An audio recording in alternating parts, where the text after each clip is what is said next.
welcome back to another video. Today I'm going to be talking to you about books that graphic designers have on their bookshelves, and in particular the books that I have on mine. Now, just because we can go online and easily find inspiration doesn't mean that books are obsolete. I went through a stage where every month I would buy 1 or 2 design books, but unfortunately I haven't done that in a long time and I really need to get back into that habit. But over the years I have bought a great collection of graphic design books. Some of them are illustration based, some of them are typography based, some are vintage based, some are print based, and also I have a collection of t-shirt books that help with inspiration for running my company District 23. Just because I have these books on my bookshelf doesn't mean that you as a designer need to have the same ones. If you've got any recommendations, feel free to leave me a comment down below. I would love to check out some new books. Now, I'm very lucky to live in a city where the Waterstones bookshop is really big. The graphic design section alone is about 6 bookshelves wide, so there's always great material to go and look there. I could easily spend a good hour on a Saturday morning going through them. But unfortunately, the problem with Amazon is, yes, they are cheaper, but you don't get to look inside them. So while I'm on the hunt for new design books to put onto my bookshelf, here are 5 of my favourites of all time. My first book to recommend to you is Ad Boy. It's a nice small book. I got it for graduation / starting my first job. It's very vintage based character designs. It looks at ad designs from like the 1950s up until the modern day, but it's really great for illustration practice and looking how simple typography was back in the day. These are just some examples of things that I would love to be able to do, but unfortunately I'm not that great at illustration. But you get to see textures and typography, you get to see half tones in there, you get to see so much stuff that you don't see now in packaging and stuff unless you go online and look through archives to figure out what kind of illustration and what styles fit to certain decades. So if you're looking for illustration or just some vintage feel designs, definitely recommend Ad Boy. I don't think it was an overly expensive book. I think it may have been about £10, but all the books I mention here I will link below so you can go and check them out. If you're into t-shirts and fashion, then this second book is definitely for you. Threadless is a must have if you want to get into t-shirt design and starting your own company. If you've heard of Threadless, then you know what it is, but if you haven't, it's one of the most vibrant communities online for t-shirts. It's very creative, very niche, but it's highly recommended community to join. But Threadless itself is not just a t-shirt store. The users or the customers, so to speak, pick which designs get sent to print. So it's all user led. It's not just the designer saying this is the design I want to get printed. It is all solely based on what the customer wants, which is great because that is how you learn about how to run a business and what kind of designs work.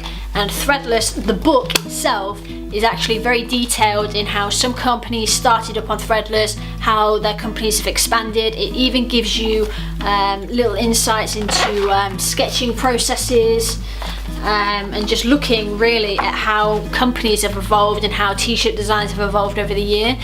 So if you want to get into t-shirt design, Threadless, check out the website, check out the book. It's really good. This third book I think is probably one that most typographers have on their bookshelves. It is Scripts by Stephen Heller. If you want to learn calligraphy, which is very important when you want to learn typography and how certain letters work, Scripts is a really good way of learning them. It doesn't teach you how to do calligraphy or the writing, but it shows you the different styles that have happened over the years. Just flicking through it now, I've realised exactly how much script curvature lettering there has been out over the years, like particularly in signage. And if you are very much into vintage American design like myself, then you will realise that script lettering and cursive is very popular. So definitely check this book out if you want to learn it. Here's another example of how it's used in signage. But the book is also more than just signage. It shows you like vintage advertising. I think it's advertising anyway.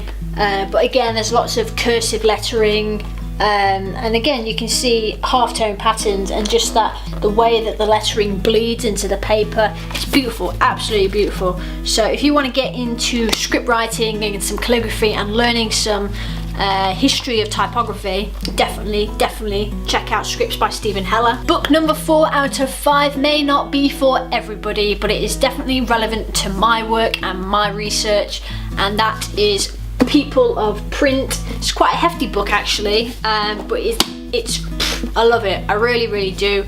It's got some really insightful information about where print has been and what people think it might be in the future.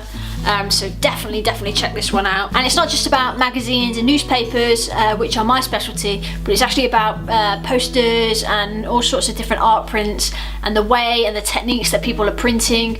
It gives you a little insight into the history of how things were printed as well. So if you want to learn more about printing processes as well, this book is really useful. And my 5th and final book for you today is relevant to pretty much every designer, I feel. I think as designers we all start off being very inspired by the music industry, whether it be gig posters or album artwork.